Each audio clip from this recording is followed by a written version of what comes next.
What's up everyone, MK Tom Brady here. So in this video, I just wanted to give you a brief rundown of really what we learned or I learned after watching the most recent major, which concluded over the Thanksgiving weekend. So what I learned was that this game is both very, very good and very, very bad at the same time. Meaning, when I look at the top characters in the game, all the way down to probably the middle of the mid-tier, I really see Mortal Kombat 1 shine, and I see the design and the vision for the game. Let's take a couple of top tier characters. We have, or let's take a couple of from the top tier to the middle of the mid. Let's just take a few. We have characters like Raiden, who uses Kano, sometimes Goro, but mainly Kano. We have Kenshi, who mainly uses Sub-Zero. Johnny Cage uses Kung Lao.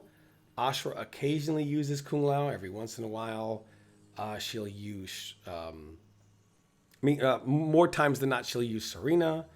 If you want to go further down to more of the mid-tier, we have Baraka, who we saw in top 8. He used Striker. So when we go from the very top of the game to the middle of the mid-tier, we see Goro, Kano, Kung Lao, Serena, Striker. That's literally 5 different cameos used from the very top all the way to the very mid. If you want to throw Raiko in there, then we have Tremor. That's 6 cameos that we see being used. And then we get to about the middle of the mid-tier and go all the way down to the worst characters in the game. And we mainly see Kung Lao, Kung Lao, Kung Lao, the occasional Striker, Kung Lao, Kung Lao, Kung Lao. And why is this? This is because when you look at the characters at the top, they all do their own thing, their own game plan. Raiden's game plan, let's just use him as an example, is to use Storm Cells. So he naturally picks the cameo that will assist that. Johnny Cage wants to get in and always remain advantage. So he has his regular normals and strings that are plus, and then when he's not, he can use Lao Hat to keep himself plus as well, even off the strings and normals that are not advantage.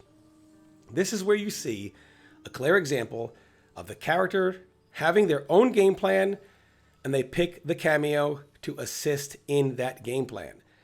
But when you go from the middle of the mid all the way down to the bottom, well, those characters, they don't really have their own game plan because NetherRealm was really too scared to give them that.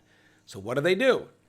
They give them nothing just to be on the safe side, and they use the cameos game plan. This is why we see so much Kung Lao, more so at the middle of the mid down to the bottom, because they don't really do anything, so they have to do what Kung Lao does, which are hard to blockables because they don't really have their own thing to do.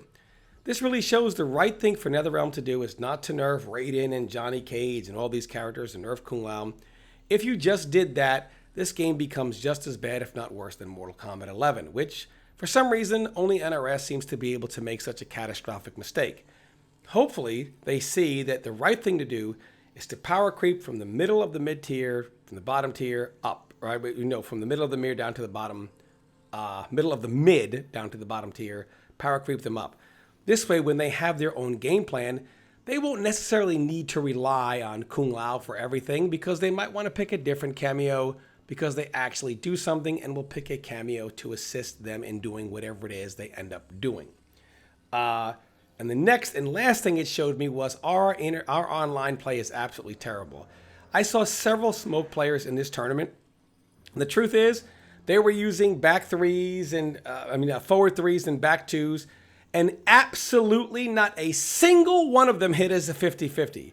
Yet in 90% of the connections you play in online, moves like Smoke's overhead, Sub-Zero's back two, Baraka's overhead, and things of that nature hit all the time, even though we see them simply because the online is so bad we're unable to react to them. And so it just makes characters one way online, and then we go offline, and the same game plan, which was so successful, all of a sudden seems agonizing to watch because they just don't seem to be able to open the player up. So I really hope they do fix our online play as well. Those are the things that I really learned at UFA. Let me know in the comments things you noticed, things you learned from watching the tournament. As always, thanks for watching. Stay tuned for more content.